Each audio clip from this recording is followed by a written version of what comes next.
people, a government of, by, and for the people. Congress is of the people. The representatives are citizens, not aliens. Congress is supposed to work for the people. But what about by the people? Since the U.S. is a republic, a representational democracy, in order for the government to be by the people, those representatives must be the people. No one claims that Congress is the people. In the first democracy of ancient Greece, Aristotle said, "It is accepted as democratic when public offices are allocated by lot, and as oligarchic when they are filled by election." Allocated by lot means selected randomly, technically sortition, as used for jury duty. Sortition is the hallmark of democracy. Oligarchic means a small group of people having control. Elections are the hallmark of oligarchy. The fledgling United States was admired as the world's laboratory for democracy. But now, we risk becoming the world's museum of democracy. How might we establish a government that is truly by the people? Some want to use technology so everyone can vote on everything. Unfortunately, the tyranny of an uninformed majority is democracy's greatest weakness. Mob rule. Study and deliberation is required. We propose a citizen legislature chosen by sortition with 3-year staggered terms. Applicants for sortitional selection should be required to pass the same test for citizenship required of immigrants. The representatives should undergo a 3-month orientation and training. They will have a professional support staff.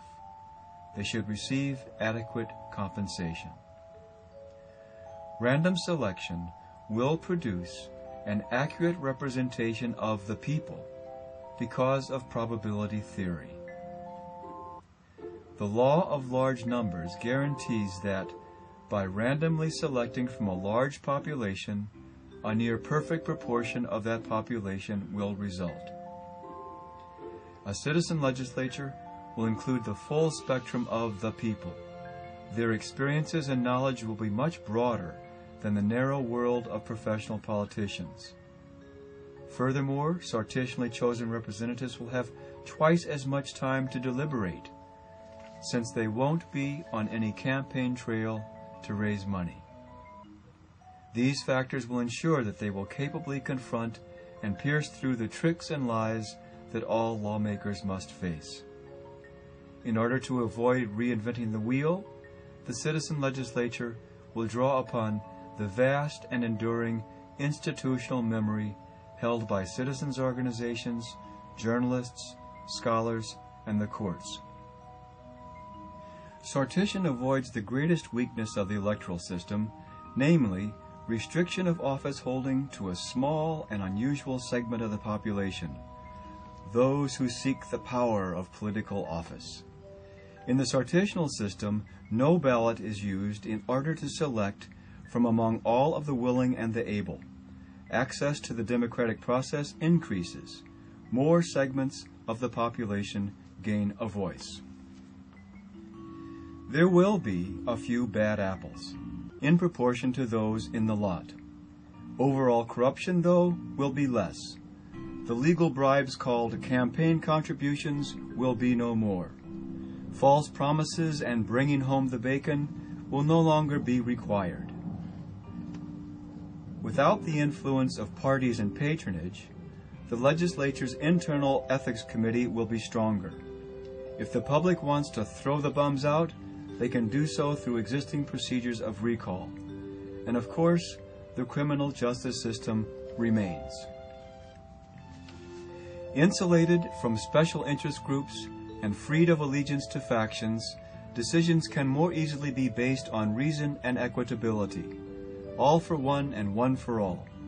The legislature's task was never intended to be anything but lawmaking. Constituent services should be handled by a customer service center. Former politicians might well serve in this role. or as staff to the citizen legislature. They could also function as external independent watchdogs. And of course, they can continue to rhetorically advocate their political positions. In this land of the free, no one should be compelled to serve. Representational service should, however, be deeply valued, honored, and via social, not legal pressure, expected. Implementing sortition will not require a constitutional amendment. Sortition is an evolutionary next step towards democracy. It is not a revolution. The first uses of sortition will probably be at the municipal or state level. A long-term consequence will be widespread, evenly distributed leadership experience. This will likely lead to a diminished role for central government. The spirit and ethos of service to one's neighbors will increase. For instance, if nearly anyone may be chosen to produce policy, we'd better make sure that the children of our neighbors be as well educated as our own. Sortition speaks to fairness, and it speaks to limits. It does not claim to make us any more or any less than who we already are. A government by the people must trust the people, all the people.